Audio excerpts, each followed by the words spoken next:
Today, I want to talk to you guys about a concept that's pretty important in physics and mathematics, and that is calculus. So, in calculus, if you've learned integration, you've probably learned that integrating a function, right? Let's say f of x was, you took the derivative of f of x, giving you f prime of x, and now you want to integrate f prime of x. So if you integrate f prime of x, you've probably learned that if you have an indefinite integral over here, then your answer is going to be g of x plus c. So if you write plus c on your exams or on your tests, you might just be doing it as a mechanical sort of thing. You might not really understand it. Now, your teachers could have explained it to you like this, that you have a graph, and an integral is when you make infinitely small rectangles in that graph, and that is what gives you the plus c when you add up these small little areas that they leave out. That is perfectly fine.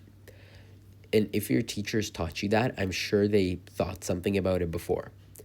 But if you would like to hear out my explanation of the plus c, my perspective of it, feel free to wait around. And maybe what you'll see is that if you confirm this with your teachers, if your teachers say, yeah, this explanation is good to go, maybe plus c this understanding of plus c might cement itself into your mind for rest of university. Hopefully. That's a bit ambitious over there, but okay. All right. So I think the best way to demonstrate this is with a graph. Let's say you have a graph over here and you have a function. I'm just gonna that's a very bad function, and I'll just draw a quick one like this. Let's say that this is equal to x squared, or let's make it 5x squared plus 11.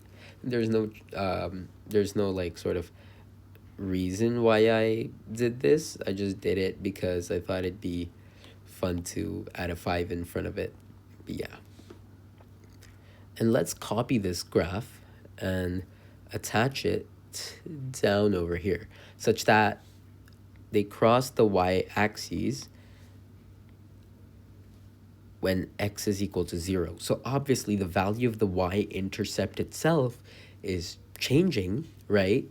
But the value of the x-intercept, right, isn't. So the value of the x value when it crosses the y-axis isn't changing. So in this case, x is equal to 0 when it crosses the y-axis, and in this case, x is still equal to 0. So let's say that this equation can be demonstrated by 5 of x squared minus, let's say that this is negative 33. And let's say that this function, let's look at this function right now. Let's say this is f of x. So our first step was doing the integral of f prime of x. So what is f prime of x? F prime of x is the first derivative of f of x, or the first derivative of this function. So what is the first derivative? F prime of x of 5x squared plus 11 is going to be 10x. And notice how the plus 11 just vanishes. You've probably learned this in basic differentiation, because the value of the vertical shift, which is what 11 represents, has no sort of impact on the slope of the curve at each and every point. So now let's call this little function over here h of x, and let's analyze it similarly. So similar to how this was the base function as f of x, let's say that this is a base function h of x. So let's try to find h prime of x. What is h prime of x going to be? If you've taken basic differentiation, you know it's just going to be 10x as well.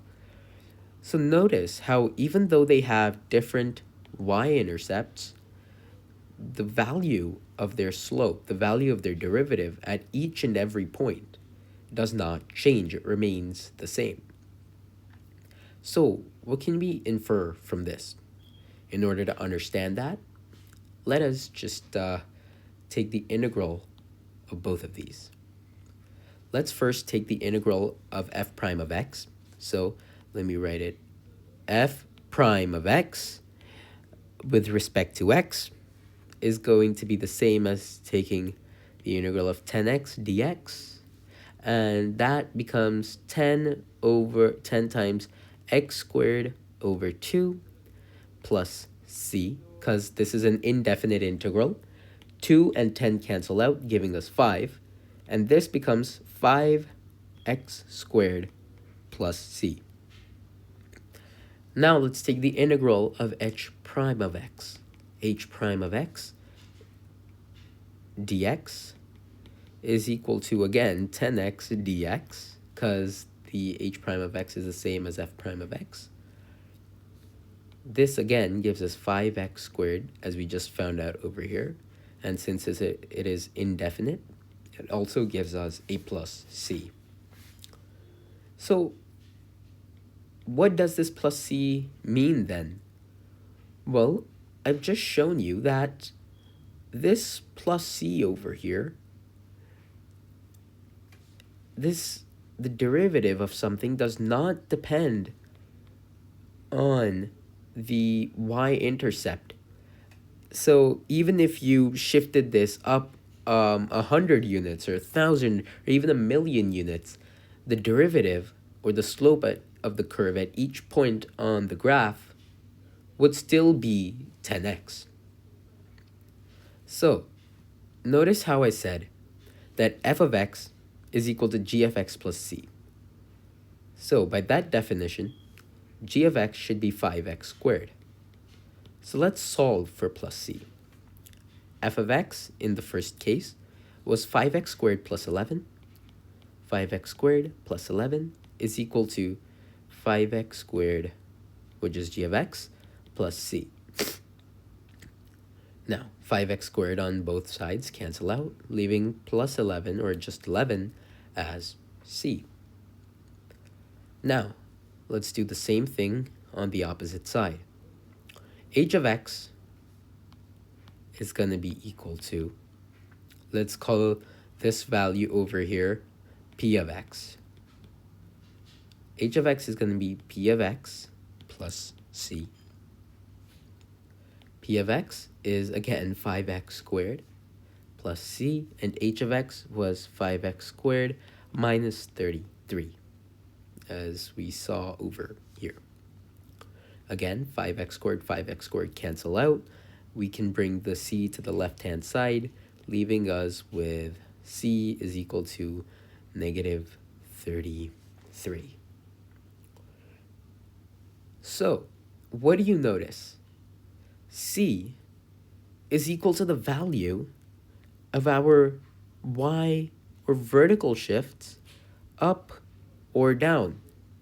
Since they totally vanish in the derivative, this plus c, you can think of it as sort of being added to recognize the fact that no matter where the function is on a graph, if this function f of x was located, I don't know, a million light years away over here, or maybe a billion light years downwards up over here, this plus c acknowledges that vertical transformation. So hopefully that gives you a bit more of an intuitive understanding into why the plus C is there.